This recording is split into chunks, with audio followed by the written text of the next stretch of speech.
As a young man, I grew up in New Zealand and we didn't have a lot of professional wrestling on television. We had an hour of WWF Superstars every Friday night, very, very late. So it was hard to get your parents to let you stay up and watch that. But to our delight, in 1991, as an 11-year-old, we had WWF come to my small town of Wanganui in some form.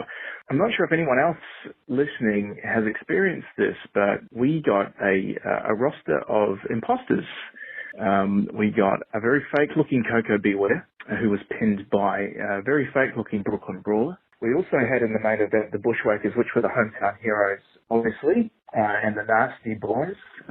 Jury's out on whether the Nasty Boys were the real Nasty Boys, but definitely the Jimmy Hart that was accompanying the Nasty Boys was a fake Jimmy Hart. So very interesting as a young man to see other people playing the roles of these characters. And also, this was the time where we realized that it was a bit of a work, because our friends in the following town told us that it was the same finish as what we had experienced with the Bushwhackers defeating the Nasty Boys by disqualification, unfortunately, on that day, and many other days, not becoming the WWF Tag Team Champions.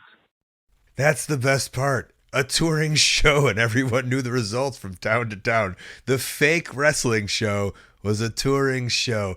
One of my favorite things, I think, is that out of all the fakes you choose, you could have had a fake Hulk Hogan. You could have had a fake Brutus the Barber Beefcake or Ultimate Warrior, but they went with fake Coco Beware and Brooklyn Brawler? It's an odd choice, but I commend them. I know the caller said, I don't know if anyone else out there has gone to this same kind of thing, but I can tell you for a fact they have, because this kind of show was running rampant in the UK in the mid-90s to early 2000s. I've told this story a million times, but there was a time where I wrestled on a show in the UK in 2004 when I toured the Butlins camps, and the wrestler was dressed as The Undertaker, and his name was the UK Undertaker, and I struck up a conversation with him because obviously I was very interested in everything that was going on. And he told me he had been wrestling for 12 years, and I asked what his other wrestling name was, and he said he did not have one. He had only wrestled as The Undertaker for the past 12 years. Amazing. You could find a lot of posters of these kind of shows, and I know for a fact that WWE Paige, her father, Ricky Knight, was one of the better Road Warrior animals. It makes total sense. If you can't get the show, you might as well put on the tribute show. Charge the same prices.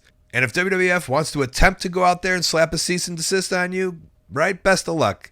I think it's good taking your odds that it won't happen, and hire yourself the biggest, baddest fake Dwayne Johnson that you could find. They've done it before, and they'll do it again.